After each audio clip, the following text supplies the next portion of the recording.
बोले परम पूज्य मुनिवर श्री विवेक सागर जी महाराज की जय जय जय। बोले परम पूज्य मुनिवर श्री संधान सागर जी महाराज की।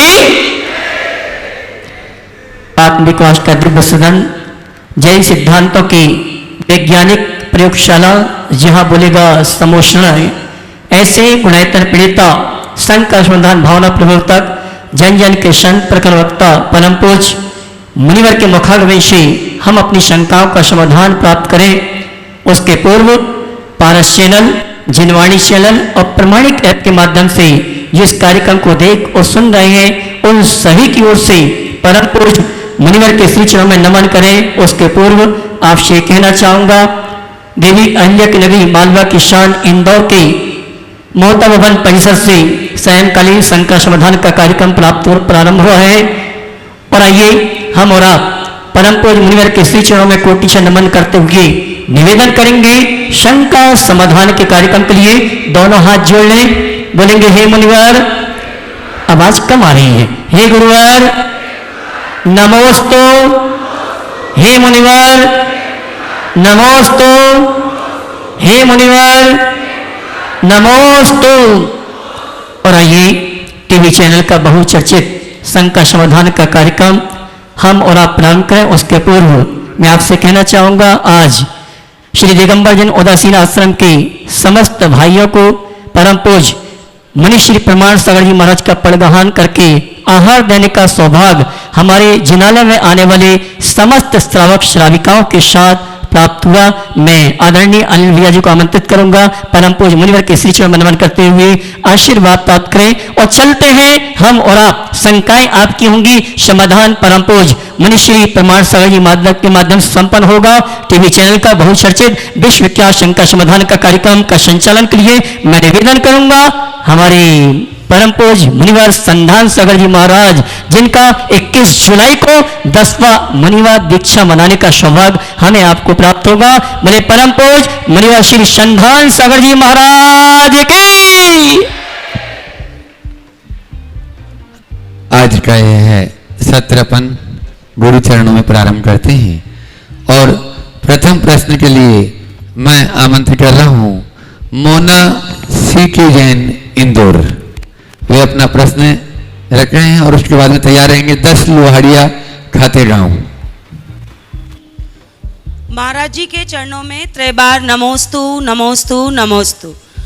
महाराज जी, हम सब ये जानना चाहते हैं कि जैसे जो गूगल होता है वो हमारे प्रश्नों का तुरंत उत्तर दे देता है, तो हम जो सब भक्त हैं आपसे जो भी प्रश्न करते हैं, तो आपके पास ऐसी कौन सी रिद्धि सिद्धि या जो भी आपके पास है कि आप हमारे शंका समाधान, हमारे प्रश्नों का तुरंत जवाब दे देते हैं?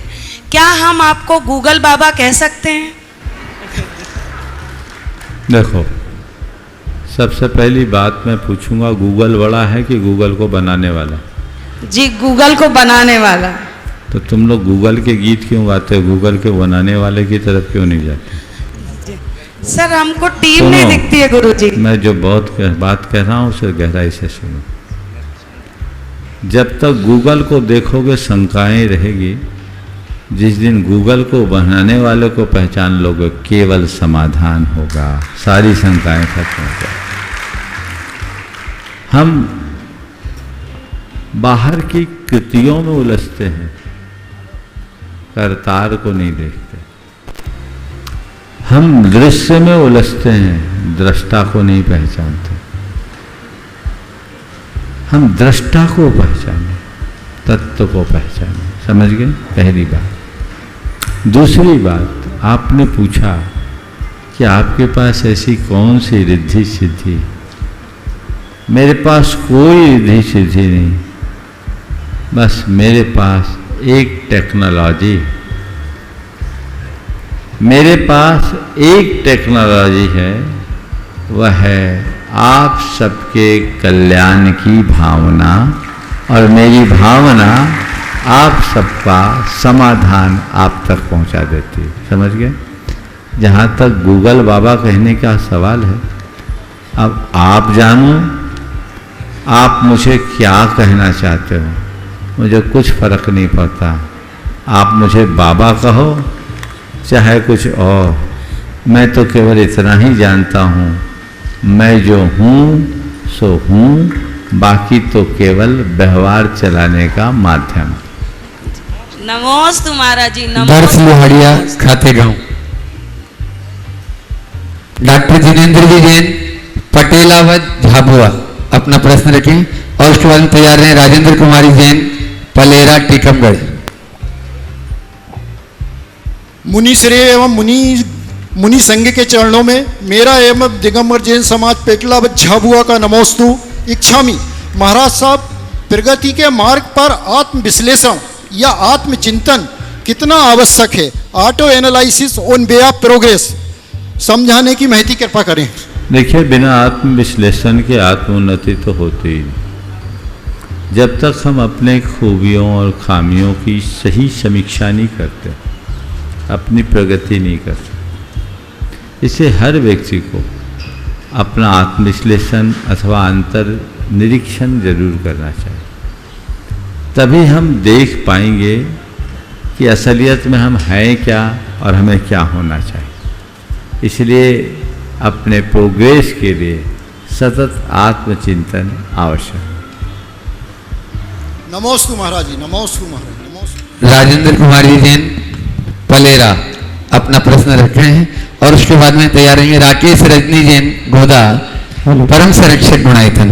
हेलो, मैं पलेरा जिला टीकमगढ़ से राजेंद्र कुमार जैन आचार्य मुनि श्री संघ के चरणों में सादर नमोस्तु नमोस्तु नमोस्तु। महाराज जी, हमारा प्रश्न है कि हम छह ढाला एवं तत्सार सूत्र के ग्रंथ के माध्यम से सम्यक दर्शन के 8 अंगों एवं 25 दोषों के बारे में पढ़ते हैं। यदि कोई श्रावक इनका विधिवत रूप से पालन करता है या पकड़ने का 100% प्रयास करता है, तो हम यह कैसे समझेंगे कि उसे सम्यक दर्शन हो रहा है? सम्यक दर्शन प्राप्त करने का कोई पैमाना या कोई ऐसी युक्ति है ताकि हम इसको समझ सकें? मुनि इसका शंका समाधान करने का कष्ट। सम्यक दर्शन एक अंतरंग परिणति है। जी महाराज। किसको सम्यक दर्शन हुआ है या नहीं हुआ है, इसकी कोई बाहरी पहचान हमारे पास नहीं। हाँ, सम्यक्तोचित क्रियाओं के आधार पर हम ये अनुमान लगा सकते हैं कि ये व्यक्ति सम्यक दृष्टि हो सकता है। जी, हमें अपने भीतर सम्यक के लक्षणों को देखना चाहिए। मेरे हृदय में प्रसन्न संवेग, अनुकंपा और वह आस्तिक के जैसे भाव है या नहीं? मेरे जीवन में मिथ्यात्व के कोई लक्षण तो नहीं? आत्मा के प्रति मेरी कितनी प्रगाढ़ रुचि, इसके आधार पर हम ये मान सकते हैं कि हम सम्यक दृष्टि हैं। जी महाराज। लेकिन इसके बाद भी ये सुनिश्चित तौर पर कहा नहीं जा सकता कि ऐसा करने वाला सम्यक दृष्टि ही है। पर आप मुझसे पूछो कि महाराज आप अपने आप को क्या मानते हो, तो मैं कहता हूँ कि मैं अपने आप को केवल सम्यक दृष्टि ही नहीं, रत्नत्रय का धनी मानता। मैं पुनः दोहरा रहा हूँ, जी महाराज। मैं अपने आप को कोरा सम्यक दृष्टि ही नहीं, रत्नत्रय का धनी मानता हूँ। और मैं 24 घंटे अपने रत्नत्रय की सुरक्षा में तत्पर भी रहता हूँ। हो सकता है कि इसके बावजूद मेरे भीतर वो ना हो, तत्वतः मैं भव्य हूँ या अभव्य ये भी ठिकाना नहीं। जी। लेकिन मैं उस पचड़े में नहीं पड़ता। मैं तो अपने आप को रत्नत्रय का धनी ही मानता हूँ। जी। क्योंकि यदि मेरा विश्वास थोड़ा भी डगमगाया तो मैंने जो पढ़ रखा है कि सम्यक दर्शन के बिना हमारा तप त्याग कोई अर्थ नहीं रखता, वह सब व्यर्थ है, तो मेरा मन मुझे मेरी चर्या क्रिया में दृढ़ नहीं रहने देगा। फिर जो मैं कर रहा हूँ उससे भी विमुख हो जाऊँगा। तो मुझे मेरे मार्ग में बने रहने के लिए, अपने उत्साह को कायम रखने के लिए जरूरी है कि मैं अपने आप को इस दुनिया में सबसे भाग्यशाली लोगों में शुमार करूं, रत्नत्रय की निधि से अपने आप को पूरी तरह से संपन्न समझूं और हर पल उसकी सुरक्षा करूं। जी महाराज। इसी तरह आप लोगों को भी चाहिए कि आप अपने आप को सम्यक्ति माने और सम्यक्तोचित कर्तव्यों का दृढ़ता से पालन करें। इस तरह जिए कि मिथ्यात्व का दूर दूर से भी कोई संबंध न हो। जी महाराज, नमोस्तु महाराज। अगला प्रश्न कर रहे हैं इंद्र कुमार जी सेठी और राजेश रजनी गोदा। तैयार है ना? हाँ बोलो तो, माइक नहीं चल रहा। राजेश रजनी जैन गोदा परम शरीर बनाए तो वो अपना प्रश्न रखें। माइक पहले से चेक कर लिया तो बोलो भाई। समय की मेरे आराध्य गुरुवर प्रातः स्मरणीय 180 महाराज के चरणों अन दोनों में चल रहा हूँ सत सत नमन। इच्छा ही महाराज श्री। हे गुरुवर, मेरा प्रश्न वर्तमान परिवेश में है। कुदरत ने हमको क्या अमूल्य चीज़ एक हाथ दिया, उस एक हाथ के अंदर 5 उंगलियां दी। 5 उंगली अलग अलग क्रियाएं, लेकिन जब सब झुक जाती हैं तो एक हो जाती हैं, तो ये मजबूती प्रदान करती हैं। इसी तरह गुरुवर हम वर्तमान परिवेश में, अपने धर्म में, अपने समाज में, अपने सब लोगों के बीच में ऐसा क्या करें कि हमारे जैन धर्म का नाम ऊंचा कर सकें, तीर्थों की रक्षा कर सकें एवं धर्म प्रभावना कर सकें। नमस्ते गुरुवर। बिल्कुल, बहुत अच्छी बात आपने की। जो बात आपने उंगलियों से के संदर्भ में की, उसी में सारा संदेश। जी गुरुवर। 5 उंगलियां अलग अलग है, लेकिन सब हाथ के साथ। एक बात मैं इसमें जोड़ना चाहूँगा, अगर ये 5 उंगलियां समान होती तो अच्छा भी नहीं होता। हाथ का सौंदर्य इसी में है कि 5 अंगुलियां अलग अलग है। थोड़ी देर कल्पना करो, ये 5 उंगली बराबर होती तो हाथ कैसा लगता? ब्रश जैसा दिखता कि नहीं दिखता? तो हाथ का सौंदर्य कब है? जब 5 अंगुलियां अलग अलग है। ठीक है जी। ये 5 अंगुलियां अलग अलग है, समझ गए? लेकिन अलग अलग होने के बाद भी, छोटी बड़ी होने के बाद भी, ये सब इस हाथ के अंग हैं, हाथ से जुड़े हुए। और ये जब भी काम करते हैं आपस में मिलके करते हैं। इनमें इंटरनल जुड़ाव है और यही इसकी उपयोगिता और यही इसकी ताकत का आधार है। बस हम अलग अलग रहे, समाज में लोग अलग अलग हैसियत, अलग अलग क्षमता, अलग अलग प्रतिभा से जुड़े हुए लोग होते हैं, सब अलग अलग होते हैं। लेकिन अलग अलग होने के बाद भी यदि सब ये माने कि हम एक ही समाज के अंग हैं, परिवार में हर किसी की एक सी क्षमता नहीं होती, सबकी एक सी हैसियत नहीं होती, सबकी एक सी प्रतिभा नहीं होती, सब अलग अलग है। लेकिन अलग अलग होकर के भी जब सब परिवार के अंग हैं, तो हाथ की तरह अलग अलग होकर के भी सब में यदि इंटरनल कनेक्शन जुड़ा रहे और सब एक हो जाए, तो हाथ की ताकत बढ़ेगी, उपयोगिता बढ़ेगी और सब आगे बढ़ सकेंगे। ये प्रयास सभी को करना है। नमस्ते गुरुदेव। इंद्र कुमार जी सेठी जो जैन संगठन से हैं इंदौर, वे अपना प्रश्न रखें। और उसके बाद में संजना जैन नंदा नगर। नमोस्तु गुरुदेव। मुनिश्री प्रणाम साई जी महाराज के चरणों में दिगंबर जैन आम समाज संगठन के सभी सदस्यों का कोटि कोटि वंदन।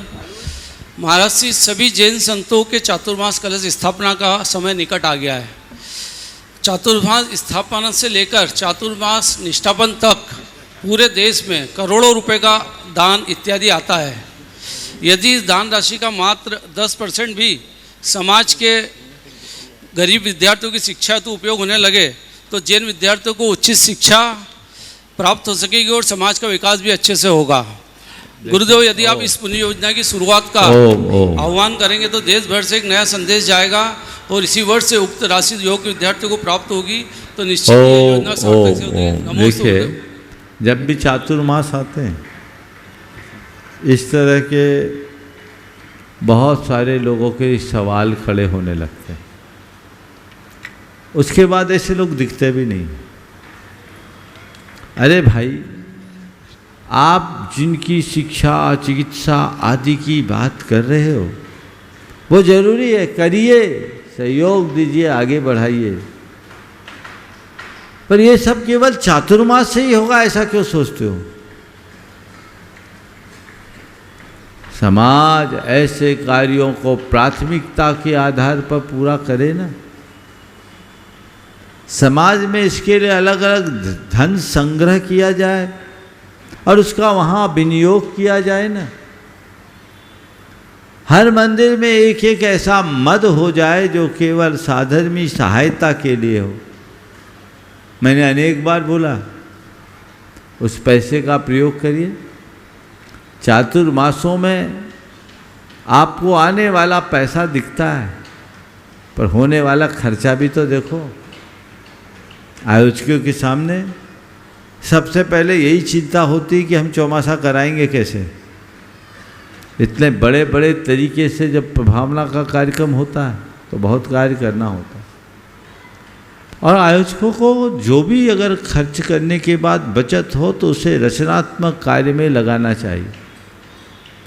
पर इसी कार्य में लगाएं, मैं ऐसा विधान नहीं करना चाहूँगा, क्योंकि हर समाज की स्थानीय ज़रूरतें भी होती हैं। उन ज़रूरतों को देख के लोग करना शुरू करते हैं।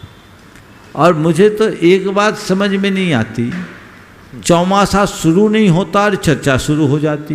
भैया, तुम चौमासा प्रभावना करने के लिए कर रहे हो कि करा रहे हो कि पैसा बचाने के लिए, पैसा जोड़ने के लिए? तुम्हारा उद्देश्य क्या है? अभी धर्म प्रभावना की बात सोचो। इस बार मुझे हार्दिक प्रसन्नता है कि इंदौर से एक नए दौर की शुरुआत हुई। पूरे जितने लोग जुड़े हुए हैं उन्हें आज तक पैसे की संग्रह की बात की ही नहीं, और दिल खोल करके सारा कार्य तत्परता से कर रहे हैं। आदर्श तो यही है, हमें इसी रूप में आगे बढ़ना चाहिए और प्रयास करना चाहिए। तो आपने जो प्रस्ताव रखा है, ये प्रस्ताव केवल एक दिन के शंका समाधान से पूर्ण नहीं होने वाला। इसके लिए वातावरण बनाना। बहुत से लोग हैं जो चातुर्मासों में कलश भी रखते हैं, दान भी देते हैं, और जितना चातुर्मास में दान देते हैं उससे 50 गुना साल भर दान करते हैं। आप उनको क्यों नहीं देखते? लोगों की पढ़ाई में देते हैं, लोगों की चिकित्सा में देते हैं, लोगों को अन्य प्रकार की आर्थिक ज़रूरतों की पूर्ति करने के लिए देते हैं। देने वाले देते हैं और बातें करने वाले केवल मुंह चलाते हैं। समझ गए? मुंह चलाने से काम नहीं होता, काम करने से काम होता है। हमारे बीच उदाहरण है अशोक जी पाटनी का। वो दान देते हैं और आर के फाउंडेशन के माध्यम से कितने लोगों को सहायता देते हैं, कभी आपने पता किया? ये आदर्श है। तो मैं सभी से कहूँगा, जो समाज की ज़रूरतें हैं उसके लिए जितना बने अधिक से अधिक लगाओ, और एक बात का विचार करो, मेरी ज़रूरत कितनी है। उस ज़रूरत की पूर्ति करने के बाद जो बचा है उससे ज़रूरतमंदों की पूर्ति करो। पैसे का इसके अलावा और कोई उपयोग नहीं। हम लोगों को प्रेरणा दें, ऐसी प्रेरणा दें कि वो परमार्थ के कार्य में लगे। ऐसी बातें न करें कि लोग प्रभावना के कार्यों में ही अनुत्साहित हो जाए। उन्हें ये सब बातें व्यर्थ लगने लगता है, आडंबर दिखने लगता है। ये सब चीज़ें व्यर्थ नहीं है, इन्हें आडंबर के रूप में देखना शुद्ध नकारात्मकता के लक्षण है। ये तो धर्म प्रभावना के आधार हैं, अनेकों के जीवन के परिवर्तन का आधार है। इसलिए जहाँ जो जैसी आवश्यकता है करे, फिजूल खर्च से बचना चाहिए, लेकिन आवश्यक में कोई कटौती नहीं करनी चाहिए। ओम। संजना जी जैन, नंदानगर, इंदौर। जो प्रश्न लिखें वही आपको बोलना है। चलिए। हाँ, यहाँ पर जो पर्ची में लिख के दिया वही सेलेक्ट होता है, वही बोले। परम पूज्य गुरुदेव प्रमाण सागर जी महाराज के चरणों में, संघ के चरणों में त्रय बार नमोस्तु नमोस्तु नमोस्तु। गुरुदेव, इंदौर का परम सौभाग्य रहा है कि आज इंदौर में आपके चरण कमल जब से यहाँ पड़े हैं, स्वयं ऐसा लगता है आचार्य श्री विद्यासागर जी महाराज की छत्र छाया इंदौर पर पड़ रही है। बोले आचार्य गुरुदेव विद्यासागर जी महाराज की जय। गुरुवर के चरणों में मेरा त्रिबार नमोस्तु नमोस्तु नमोस्तु। गुरुवर, मेरा प्रश्न है, वर्तमान में देखने को आता है कि जो व्यक्ति ज़्यादा धार्मिक है, सज्जन है, उस पर विपत्तियाँ ज़्यादा आती है, बजाय उसके जो नास्तिक है, खराब प्रवृत्ति का है। तो अच्छा व्यक्ति उसे देखकर धर्म से विमुख हो जाता है, उसकी आस्था डगमगाने लगती है। तो ऐसे समय में वह क्या करे कि उसकी धर्म पर आस्था बनी रहे और उसका खराब समय भी निकल जाए?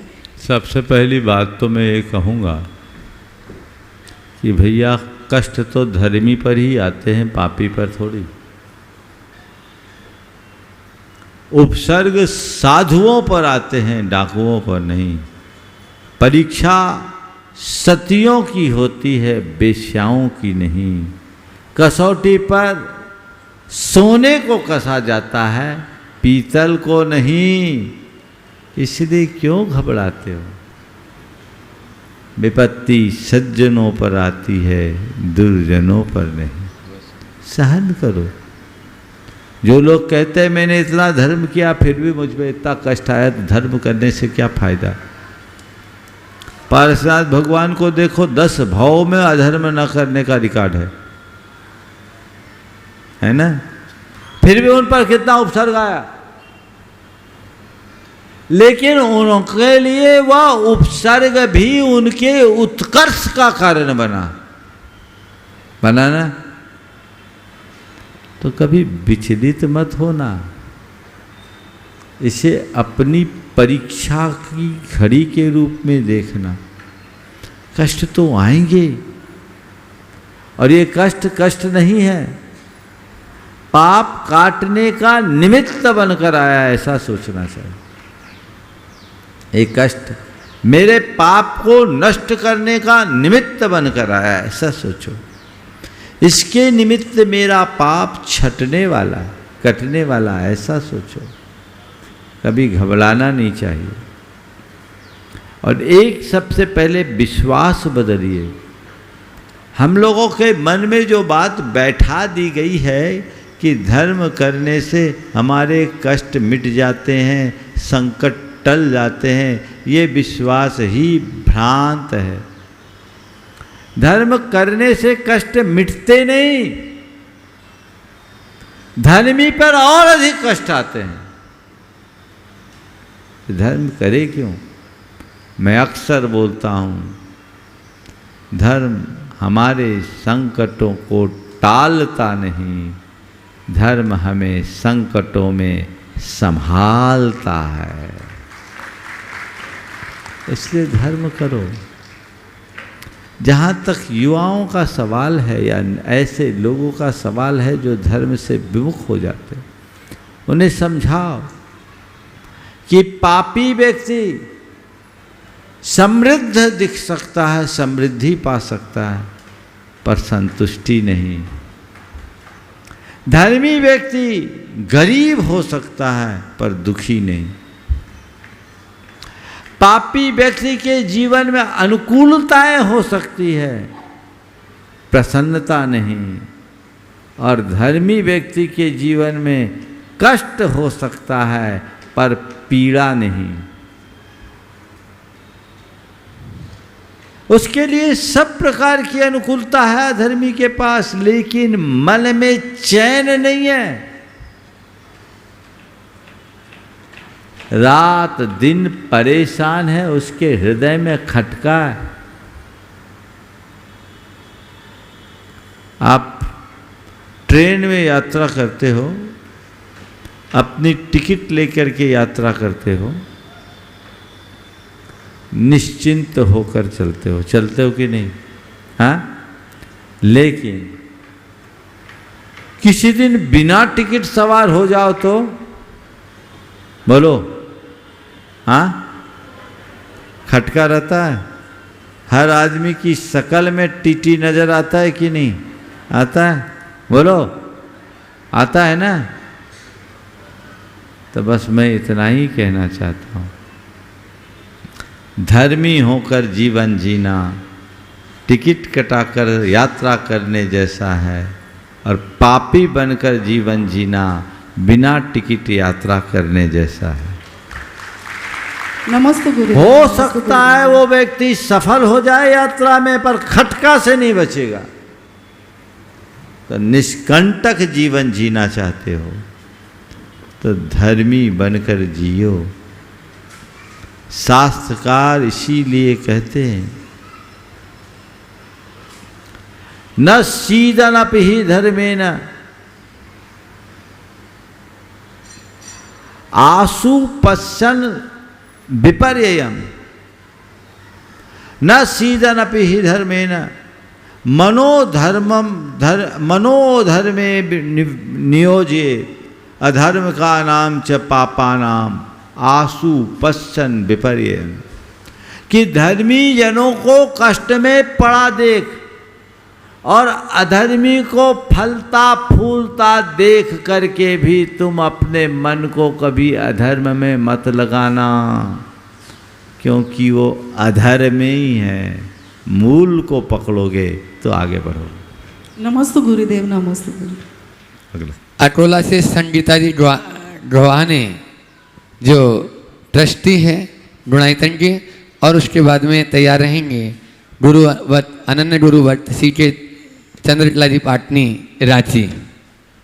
ओ नहीं, संगीता नहीं, चलो।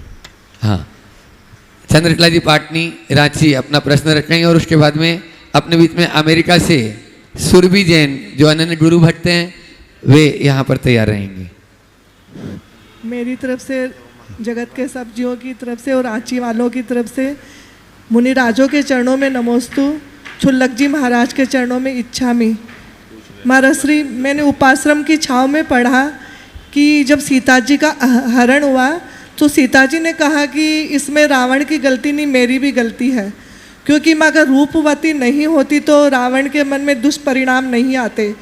तो रूप तो भक्ति से मिलता है, भगवान की भक्ति से, तो इसमें सीता जी की गलती और पाप कर्म कैसे बन गया? देखो, ये सीता जी का एक सकारात्मक सोच, उस सोच की अभिव्यक्ति। एक धर्मी व्यक्ति हमेशा निमित्त को दोष नहीं देता, उपादान को पकड़ता।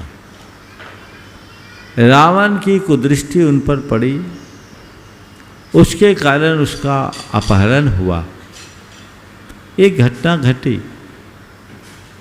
पर इस संपूर्ण घटना के घटने में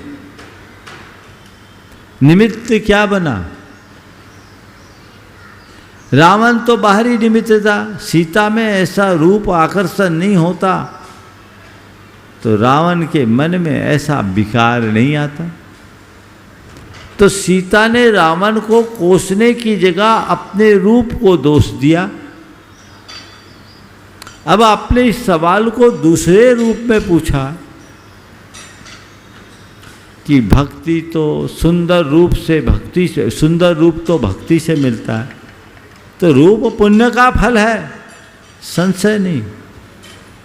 भक्ति निर्दोष है, भक्ति से पुण्य होता है, पुण्य के फल से रूप मिलता है। लेकिन ध्यान रखना, पुण्य का फल भी आकुलता देता है। इसीलिए तो पुण्य के फल को भोगने की जगह त्यागने का उपदेश दिया है। पुण्य से तुम्हें रूप ही नहीं मिलता, वैभव भी मिलता। संसार की सारी अनुकूलताएं पुण्य दिलाता है। लेकिन धर्मी व्यक्ति उसे भोगता नहीं, उसे त्यागने में तत्परता दिखाता है। तो हम पुण्य के फल को भोगने की जगह त्यागे और अपने हृदय में आध्यात्मिक दृष्टि विकसित करें, जिसके बल पर जीवन का पथ प्रशस्त हो सके। अपने बीच में है सुरभि जैन अमेरिका? नहीं, उपस्थित नहीं। सरिता जी अजमेरा इंदौर, वे अपना प्रश्न रखें और यदि महावीर जी डंडवाल कोलकाता हो तो वे अपने स्थान पर खड़े हो जाएं।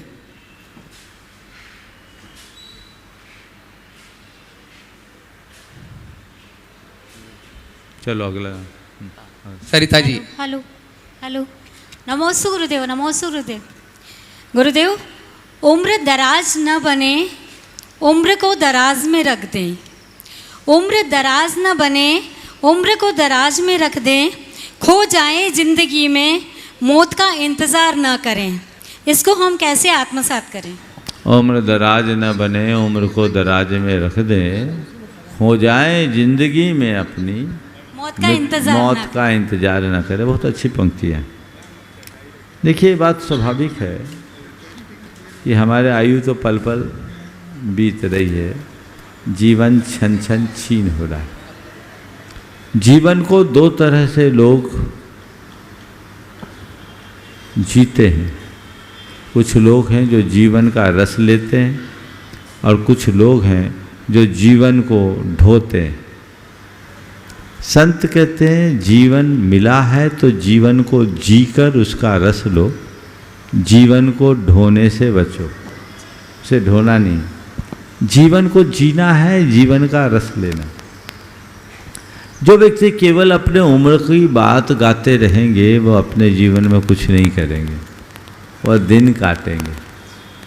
और जो व्यक्ति अपने जीवन के मूल को पहचानेंगे वे हर पल अपने जीवन का रस लेंगे।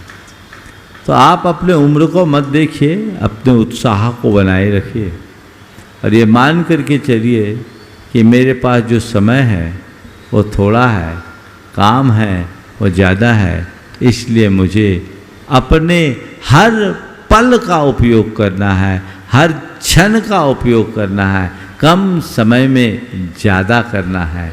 और जो ऐसी सोच लेकर चलते हैं वो कभी उम्र दराज होने के बाद भी उत्साहहीन नहीं। नमोस्तु गुरुदेव, नमोस्तु। अगला प्रश्न कर रही हैं ब्रह्मचारिणी मीना दीदी, इंदौर आश्रम, और उसके बाद में तैयार रहेंगे श्रेयांश जी टोंडिया, हार्ट पीपलिया। ओम।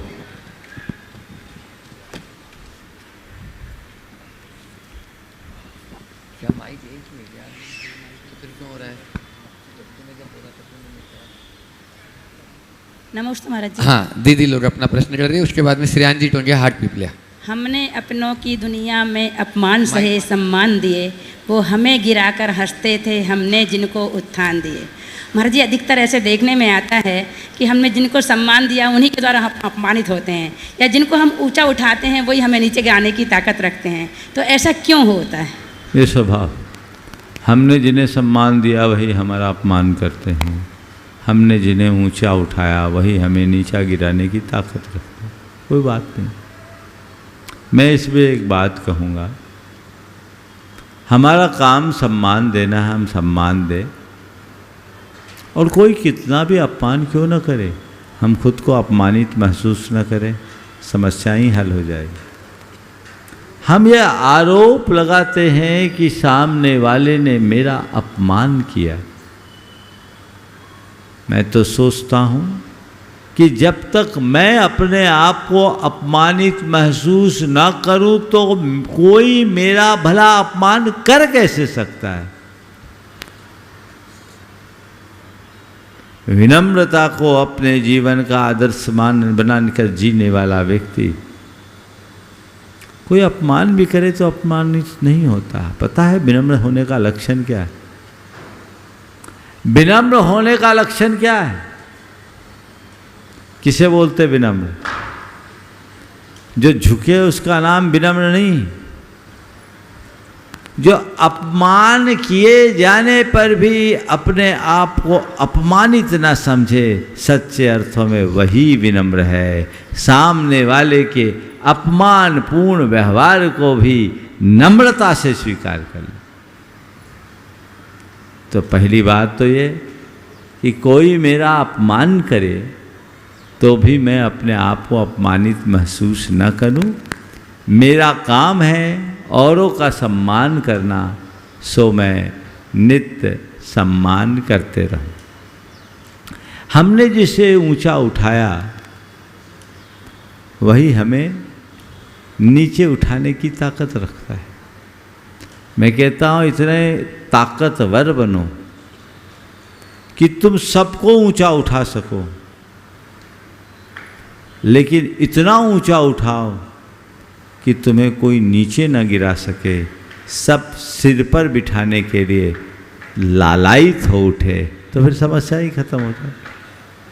हम किसी को ऊंचा उठाते हैं, मुझे ऐसा कम दिखता है।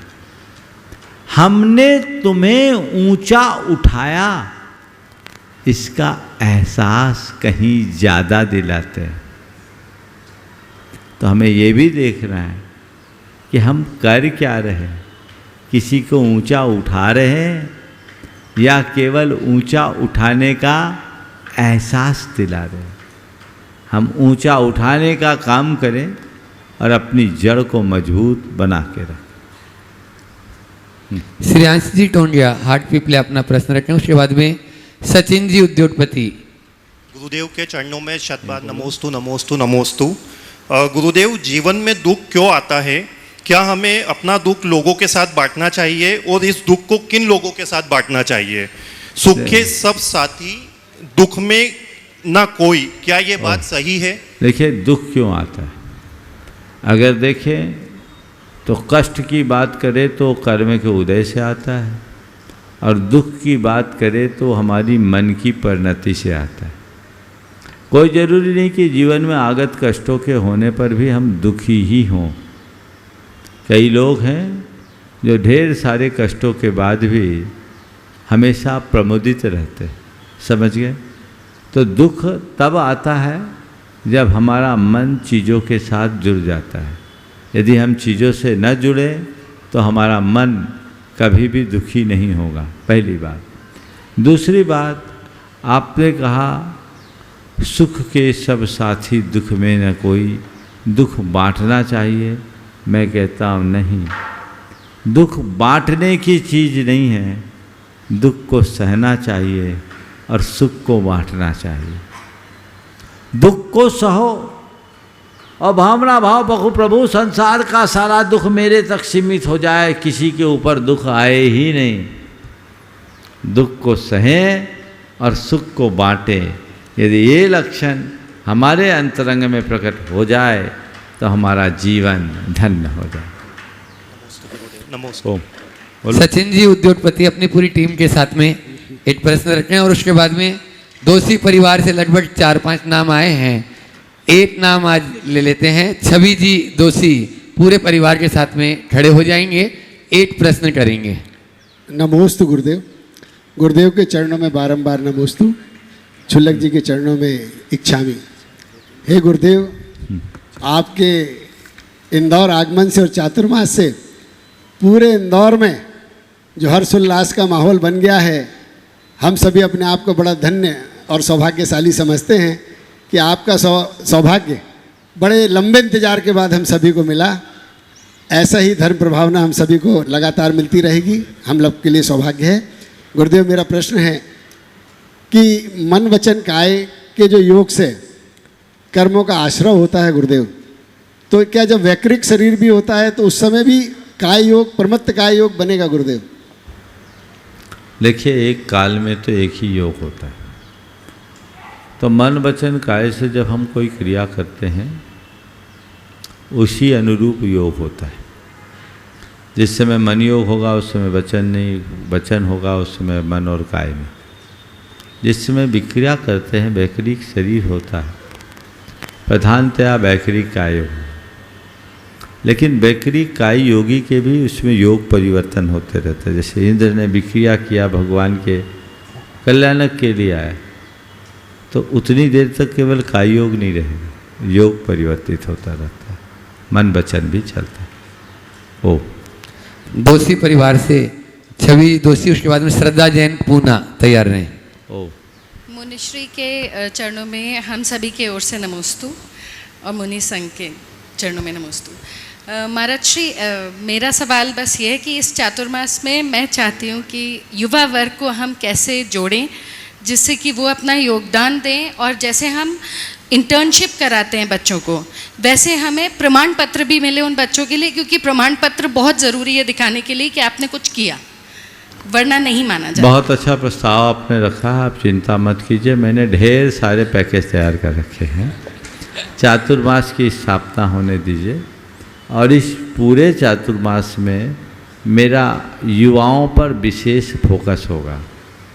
बस मैं इतनी अपेक्षा रखूँगा धर्म प्रभावना समिति के सभी प्रमुखों से कि हम यहाँ आने वाले युवाओं को थोड़ा प्रोत्साहन दें, और थोड़ा सा एक और कहूँगा कि युवाओं को अगर आगे बढ़ाना चाहते हैं तो बुजुर्ग लोग शंका समाधान में अपनी पर्चियाँ कम दें, ताकि युवाओं को अवसर मिलता रहे।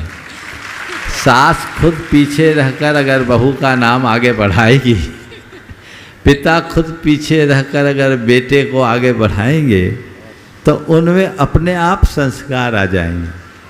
मैं महाराज जी से कहता हूँ, अब आपके पर्चियों में उम्र भी लिखा जाना चाहिए, और जिनमें उम्र वगैरह न लिखे तो उन प्रश्नों पर विचार ही मत करना। और इसमें 50% युवाओं को प्रमुखता देना, क्योंकि इस समय युवा फ्री रहते हैं। बहुत बच्चे मेरे पास आए 2 दिन में, कल और आज में।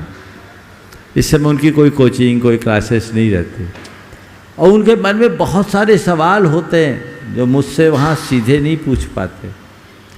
तो कल से ऐसी व्यवस्था बन जाएगी तो आपके सवाल का बहुत अच्छा समाधान हो जाएगा।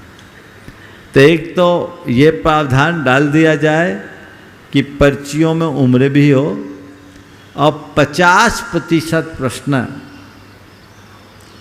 युवाओं के छांट लिए जाए, और 50% में बाकी सबको।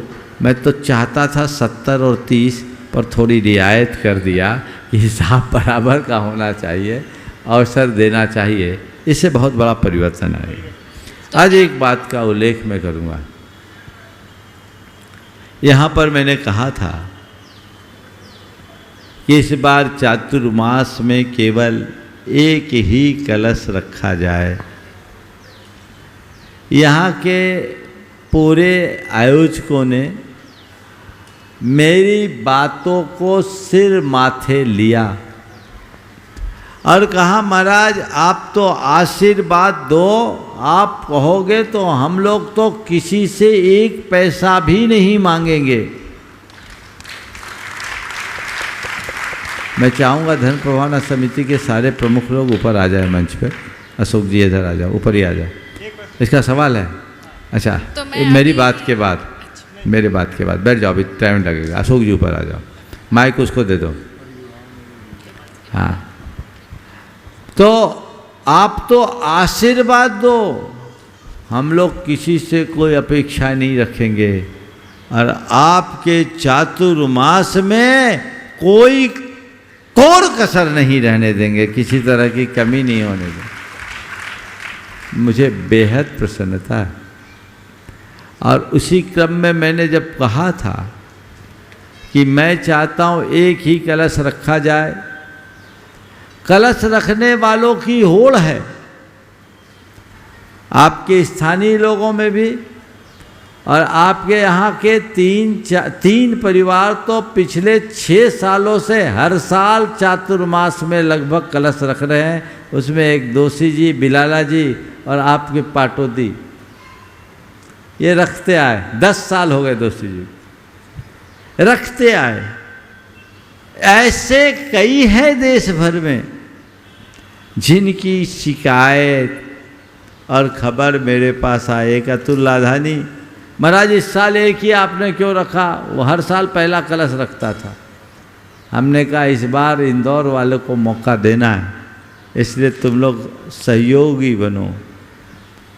और जब मैंने कहा कि एक ही परिवार को ये अवसर देना चाहिए और उसमें उसे चातुर्मास का मुख्य यजमान बनाकर उसे ये सम्मान देना चाहिए, मुझे बेहद प्रसन्नता है।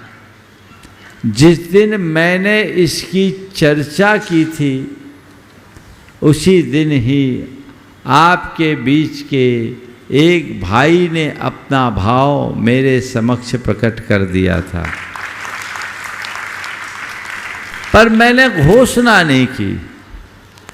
मैंने कहा अभी तुम्हें आशीर्वाद नहीं दूंगा जब तक ये बात सार्वजनिक नहीं होगी, तब तक मैं इसकी घोषणा नहीं करूंगा। मुझे समाज के बीच अपनी बात रखने दो, और समाज के बीच बात रखने के बाद यदि कोई दूसरा आएगा तो हो सकता है मैं तुम्हारा नाम पीछे भी कर लूं।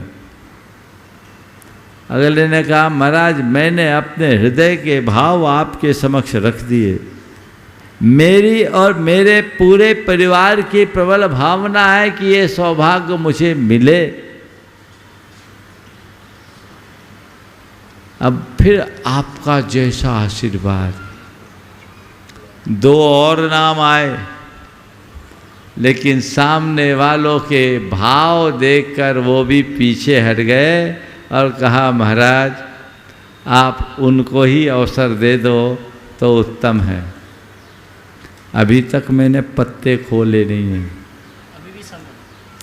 दोषी जी खोल दूं, कर दूं ना?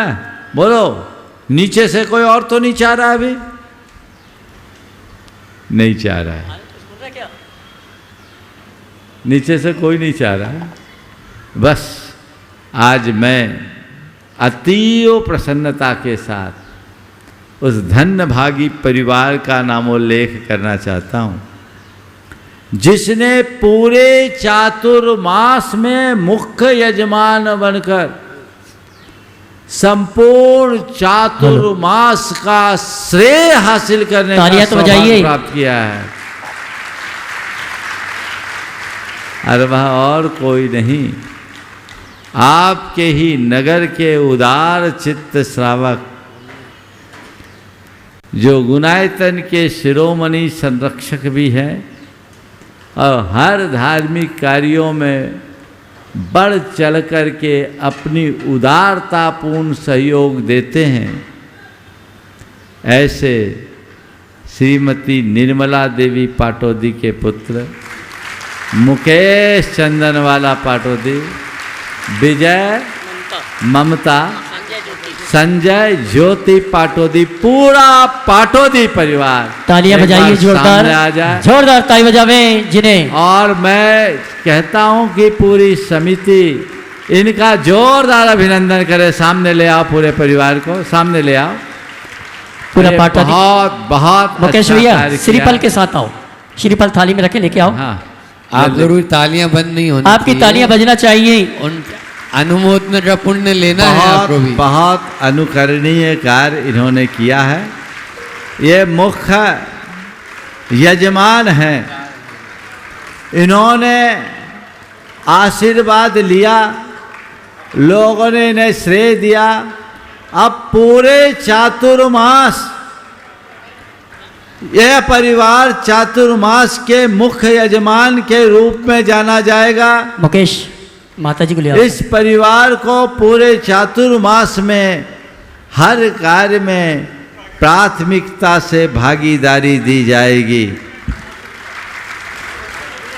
ये स्वरूप देखकर कुछ और लोग भी चढ़ा दो, चलो पूरे हाथ लगा।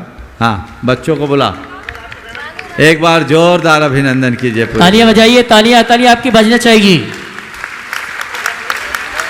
हाँ, रख दो, चलिए चलिए, तो एक बार इनको सामने ले आओ, आप लोग पूरा परिवार सामने हो जाओ, बाकी लोग साइड में हो जाओ, सामने आ जाओ पूरा परिवार, इधर एक साइड में, कैमरे में ले लो। हाँ, एक बार पूरे परिवार का आप सभी लोग और जो लोग टीवी के माध्यम से इस कार्यक्रम को देख रहे हैं, इनके पुण्य की सराहना करते हुए जोरदार अभिनंदन। दोनों हाथ ऊपर उठा के दोनों हाथ।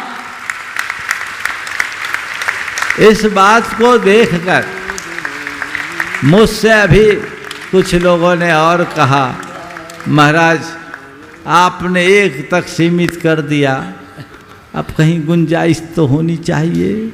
महाराज अभी देश में प्रधानमंत्री है, उप प्रधानमंत्री तो नहीं, पर प्रदेश में मुख्यमंत्री एक है, उप मुख्यमंत्री दो है, अन्य प्रदेशों में भी है। तो महाराज कोई ऐसी वैकेंसी और मिल जाए। मेरे पास प्रस्ताव आए हैं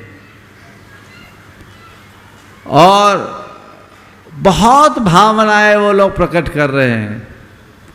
अभी तक मैंने सम्मति नहीं दी है, लेकिन मुझे ऐसा प्रतीत हो रहा है कि मुझे उन लोगों की भावनाओं का भी समादर करना पड़ेगा और उनके सम्मान को ध्यान, उनके भावना का बहुमान करते हुए उनको भी स्थान दिया जाएगा। और उन सब की घोषणा मैं कल करूँगा, लेकिन जो लोग, उसका नाम क्या होगा ये भी नहीं बोल रहा हूँ, किस रूप में उनकी भूमिका होगी ये भी नहीं बोल रहा हूँ, लेकिन जो उस रूप में आना चाहते हैं वे कल दोपहर तक आकर के अपना श्रीफल अर्पित कर दें।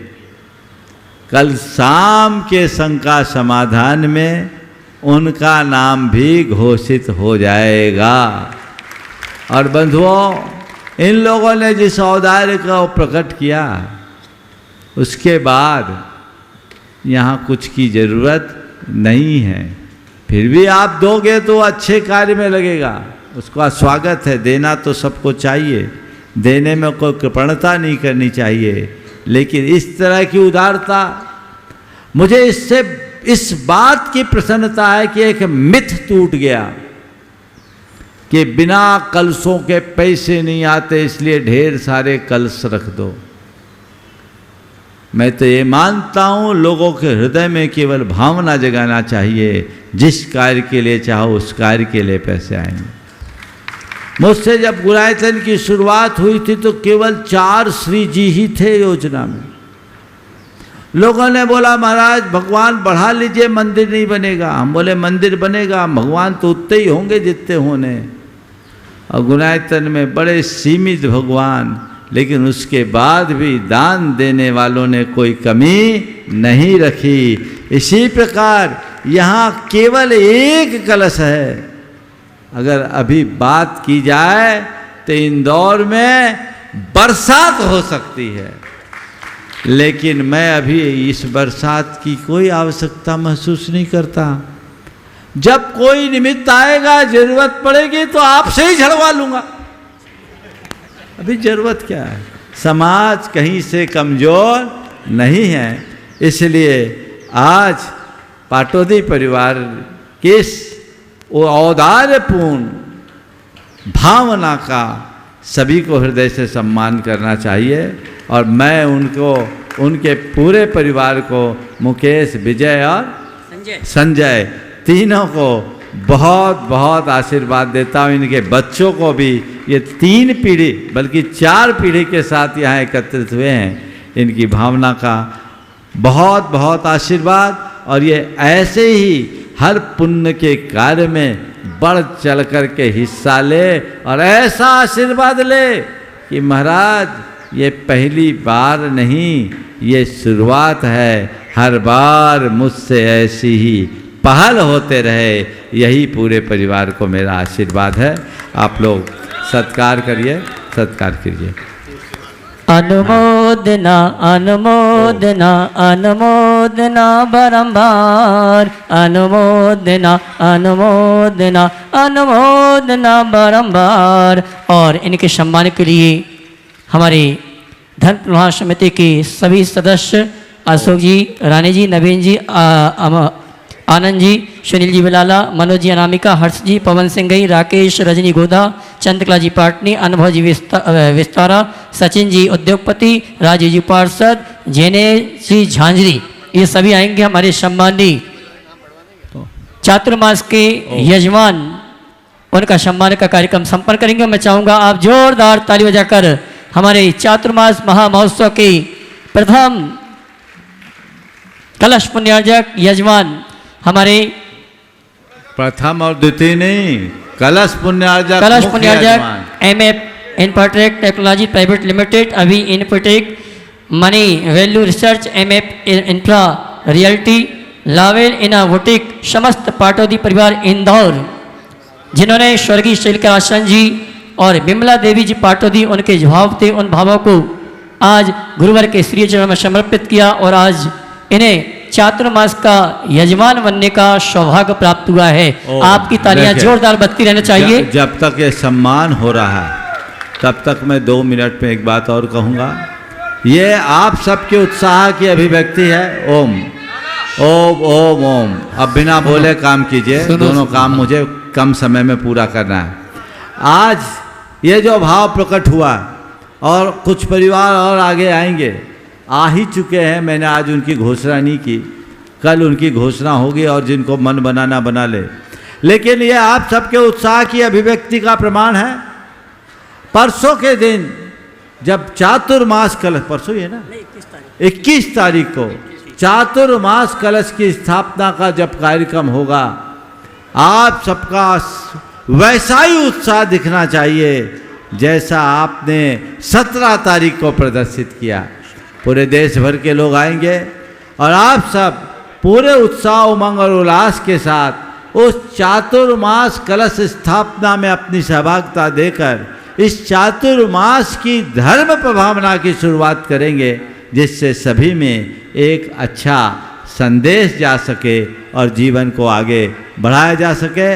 इस प्रकार मुझे संकेत मिल गया है, समय पूर्ण हो गया है। मैं आज के इस सत्र को यहीं पर विराम दे रहा हूँ। बोलिए एक बार पूरे परिवार को ग्रुप के साथ बुला लो।